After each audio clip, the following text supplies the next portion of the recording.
Hey, what's up everyone, and welcome back to Access Channel Comics.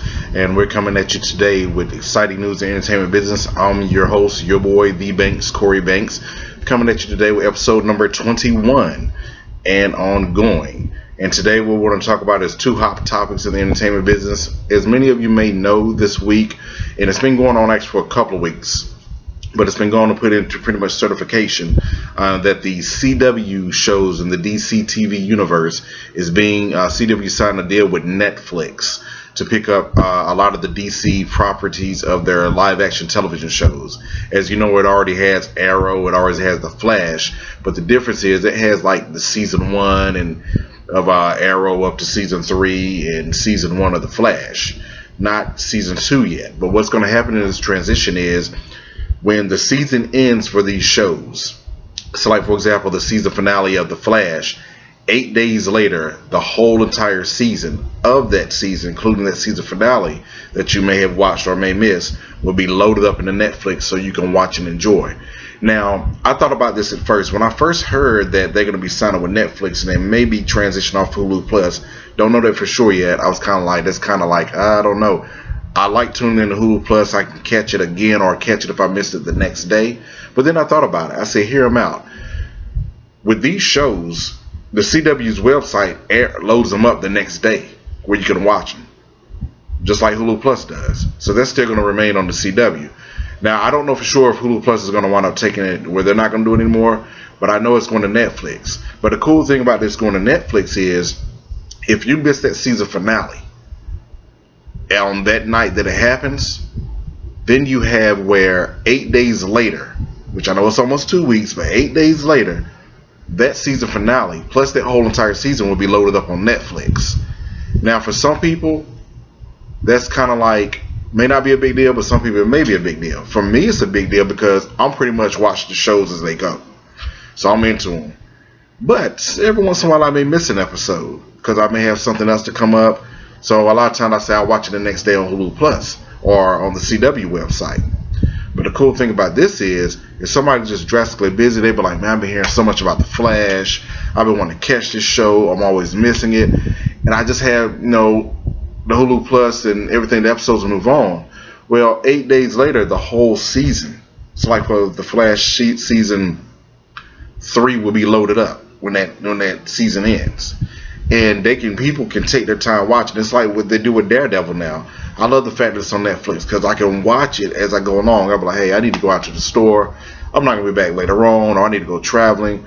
I can watch it on my phone. I can watch it on my laptop, any other device that I have. Or if I want to wait till I get back home and watch it, I can watch it on my TV. That's the cool thing about it. And that's the same thing with like the new Voltron to come out. We're living in a day and age of the streaming is pumping. A lot of people, you still believe it or not, people don't do streaming, but it's something great to pick up. We're not really having video stores to go to anymore. You live in other days now, you can purchase or rent a movie off of your TV. That's how cool that is. So that'd be a great deal for Netflix. You have those seasons of Arrow, The Flash, Supergirl, DC's Legends of Tomorrow. There is a rumor, I don't know if it's set in stone, that Constantine may be getting picked up and returning by the CW. So and also they may have his season 1 on Netflix, so I have to check more into that, so don't take my word on that part, but from what I heard. But this is pretty exciting news. I want to know what you think about it. These CW DC television universe shows coming on to Netflix, the whole entire seasons, 8 days after the season finale ends. Put your comments at the bottom, let me know what your thoughts are about it. So this is a pretty cool time. I love the DC television shows. I remember Arrow was the only one from this brand new era. It was in 2012, came on, huge hit, and then next thing you know, 2 years later we had The Flash coming. So many of them started coming. It's a great time to see these properties, and DC does it very well in their television universe, and that's why I look so forward to see where their movie universe goes. As you know, I'm a huge DC fan. I love the other combo labels, but DC is my top notch. I will admit that. And I'm just happy to see these properties getting out there, getting made. They're taking them very seriously. The movie universe is getting their act together, it sounds like. So that we'll just have to really wait and see. And so keep in mind, Suicide Squad, speaking of movie universe, opens in less than a month.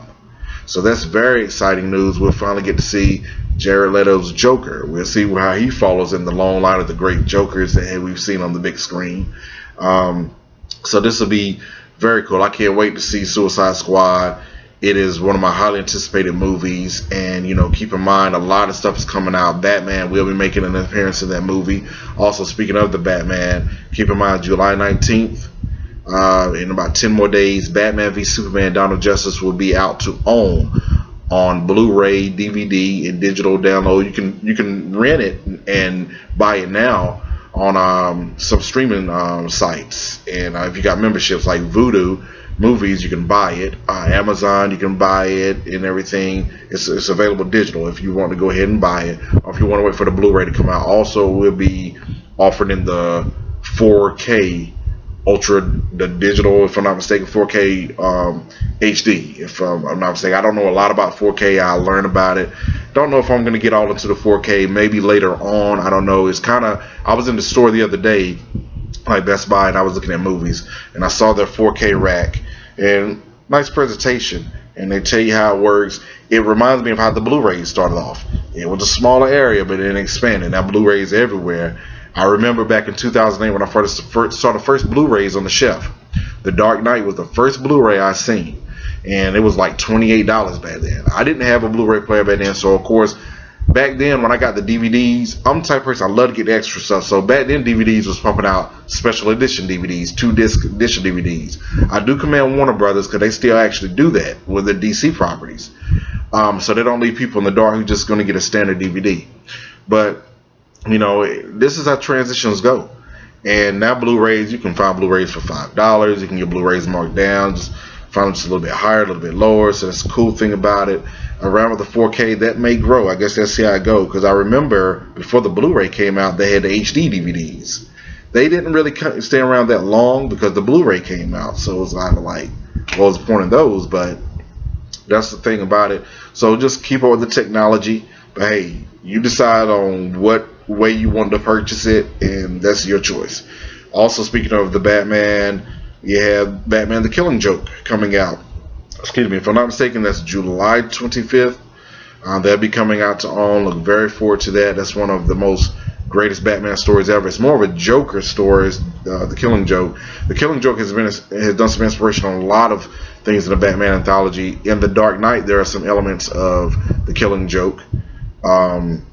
And Heath Ledger's Joker, just some elements. Sometimes in the Batman movies they've done different elements, like in The Dark Knight when Batman, Gordon and Dent are standing on. That's an homage. That's elements from The Long Halloween, from that rooftop scene. So sometimes that happen. And then of course on August the 5th, Suicide Squad arrives in theaters, and so that's the DC Cinematic or DC Extended Universe next movie coming out from Warner Brothers. So it remains to see if it be a hit. I think it's going to do well. I just don't want people to get caught in that trap of because it doesn't make $1 billion, or if it doesn't reach $900 million, that's a failure. That doesn't mean it's a failure. A movie is not a failure when it does make over what it was put in. Now, in the case of BVS, it did make a lot of money, but it didn't cross that $1 billion mark, although it should have. And we can go on and on about that. It is what it is. I do think if they run which they should have put the extended edition, the whole movie in the theaters in the first place, it would have made over $1 billion. But if they would have put that back in, and I say run that back for let it run in theaters for a couple of weeks or months, that would add on to the gross, and it would make over $1 billion because they've done other movies like that in the past. I remember they put The Dark Knight back in theaters. I think they put Avatar back in or let it run. No, they put Titanic back in. They do that with movies sometime, and they have some reach that $1 billion milestone, which is a great thing, and people can actually watch the movie some more. So, but that's neither here nor there. A lot of great things coming out, so let me know what your thoughts are about that. Now we're gonna move on to another topic, and that is the topic of professional wrestling, or more so on the WWE side, sports entertainment. News broke this week. And also, it was kind of spoiled, but I wanted to see it for myself. I don't really watch WWE as much as I used to. I will admit, when I do tune in, it is more to Monday Night Raw than Monday Night SmackDown. As many of you know, SmackDown. As many of you know, SmackDown will moving from Thursdays to Tuesdays, and it's going to be live. They got the brand split. It'll be the night after Raw, and it will be live because USA reportedly has not been too happy with the ratings of SmackDown. Let's face it, wrestling is huge, but it is not as on the level of huge where it was back years ago. Back in the Attitude Era, wrestling was bigger. Back in the 80s, the Rockin' Connection era, if I'm saying it right, I can't believe I'm forgetting I was huge into the era. Those times are bigger. If wrestling is bigger today, it's only because of social media. Back then, they didn't have all the social media and everything. But one thing that rocked the foundation, as Vince McMahon would like to say, an announcement got made this week, which will sell tickets, it can sell tickets, is at SummerSlam, we're getting a total WrestleMania type quality match, and that will be the Beast, Brock Lesnar versus the Viper, Randy Orton. I am highly excited about this match. Two of the greatest of all time, two future Hall of Famers, two of the most decorated world champions. These two are the youngest world heavyweight champions in the history of pro wrestling, if I am not mistaken. I remember both of their title wins, and both of them won them at SummerSlam. That's the ironic thing about it. They're going to battle at SummerSlam, and they won their world titles at SummerSlam. Remember back in 2002, Brock Lesnar defeated The Rock for the world title, and then 2 years later in 2004, Randy Orton defeated Chris Benoit for the world title, and that was some very huge thing. And now they're going to wrestle. Orton and Lesnar both are getting older. They're approaching, I know Brock, if I'm not mistaken, is around 37, 38. Randy may be just a little bit younger. They both came up in the business together. They was both Orton, Lesnar, Cena, and Batista. Those guys were back at the Ohio Valley Developmental for WWE back in like 2001 in the early times. Orton started getting on the scene. They both got on the scene in 2002, getting on the TV. They have wrestled before, but that was way back before Randy Orton became a huge star, before he became the Viper, even before he became the Legend Killer in Jordan Evolution. Back then, Brock did win those matches. But now to be different caliber, and we wanted to see this for a long time, and I'm glad this match has been saved. Honestly, it's one of the last few matches we have that can draw big, huge money. I'm talking about on a mainstream level in WWE. I'm not saying that out of disrespect. Let's just be honest. There are matches we didn't get to see back in the day. Probably the biggest of all time would have been Hulk Hogan versus Stone Cold Steve Austin. Austin and Hogan, that match would have brought down the house. And of course, anything that's going to parallel with that would have been Stone Cold Steve Austin versus Goldberg. That's the match everybody wanted to see. But now those matches are not going to happen. Those guys are older and moved on with their lives and their careers. I was saying if any match from the old school that could still happen to draw big money on a mainstream level, if they could get these guys to do it, if they had time on the schedule and preparation times, of course would be Shawn Michaels versus The Rock. I think that could still be pulled off. HBK, when last seen him, he looked in great shape at WrestleMania, looking chiseled, kind of the old chiseled 90s look, but in good shape is different from in the ring shape, as Austin said a long time ago. The Rock, of course, stays in good shape. They're both kind of on that same level. That may still be pulled off out of the old school matches, but that time may have passed. But we are getting Lesnar versus Orton. This is something I've been wanting to see for a long time. These are two of the most vicious powerhouse. Will go for them. They can wrestle you, fight you, all that. They're totally different styles, and that's great. And so it is one of those things where it's just going to be something special. But think about it. Orton has been away for a while. Are they bringing Orton back in just to lose? Lesnar has been away for a little bit now, but not as long. Lesnar was last seen at WrestleMania, if I'm not mistaken. Now, Lesnar, neither one of them have anything to prove.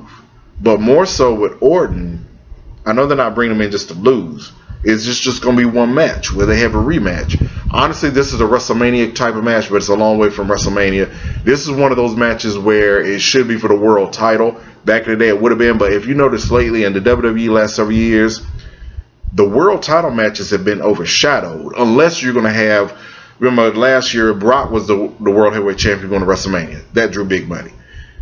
All due respect, Roman Reigns didn't draw big money. Brock Lesnar drew that big money. Now, if you would have had, honestly, Brock Lesnar facing off against Randy Orton then, or against The Undertaker then, or if a Randy Orton, then those names right there alone, honestly, all those guys would have drew in the big money.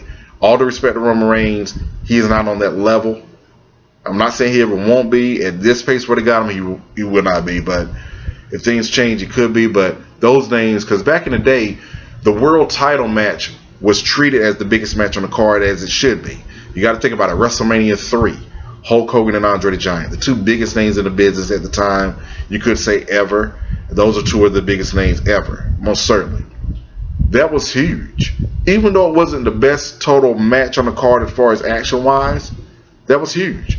WrestleMania 6, Hulk Hogan and the Ultimate Warrior. I'm just calling out some WrestleManias. WrestleMania 12, Bret the Hitman Hart versus the Heartbreak Kid Shawn Michaels. WrestleMania 14, Stone Cold Steve Austin versus the Heartbreak Kid Shawn Michaels. All the three matches where you had most certainly the two world title matches at WrestleMania 15 and WrestleMania 17, Stone Cold Steve Austin versus The Rock. But in some years, we've seen some matches overshadow the world title matches. Think about it. At WrestleMania 18, it was a good match between Triple H and Jericho, but Hogan Rock match overshadowed that. You've had some SummerSlam matches like that. I mean, honestly, I don't know who's going to be wrestling for the world title at SummerSlam, but I don't think that world title match will be as big as Orton and Lesnar. I mean, Orton and Lesnar facing off, that is just huge. You know, and it's just like years past, Orton and Angle at WrestleMania 19, that held its own. That was iconic. Especially Angle being the veteran, Lesnar being the future of the business. So it's like that. I wish WWE would get back on that level where their world title matches really meant more. I'm happy for Dean Ambrose. I think Dean is a great talent.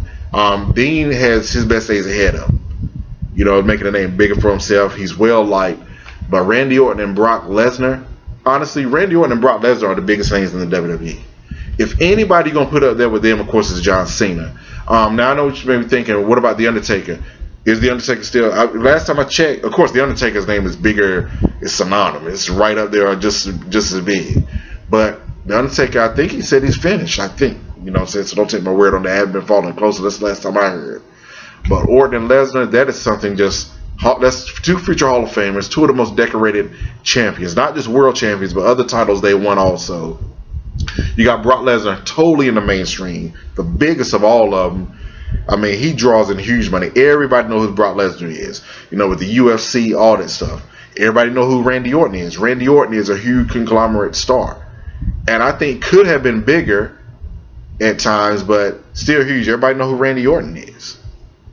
You know, he's traveled the world and stuff like that. Randy Orton even has done decent work in his movies. They haven't gone to a big box office, but Randy Orton can act. So that'll be very special, I think. Let me know what you think about the Randy Orton versus Brock Lesnar match at SummerSlam this year. I'm looking very forward to it. That's one of those matches is whether I watch it at night or whether I say, you know what, I'll wait, because now we can get access to stuff quicker these days. I say, wait, that'll be the match, the only thing I really want to watch it for. So, you know, let me know what your comments and what you think about it at the bottom. Subscribe to this channel right here. Let's keep this channel going. I really appreciate all of you. Allow me to come into your homes, your devices, whatever you watch me on. I greatly appreciate it. Access Channel Comics, episode number 21 coming to a close. We'll be moving on to number 22. And remember, those of you who are tuning in for the first time, great to have you. Subscribe to this channel. Also, we load up episodes every Tuesday and Saturday. If anything changes, I'll let you know before, or if after, I will truly apologize. And remember, at Access Channel Comics, we encourage you, be good to yourself, be good to others, and there are many, there are few. But trust me, my friend, there are none like you. Peace.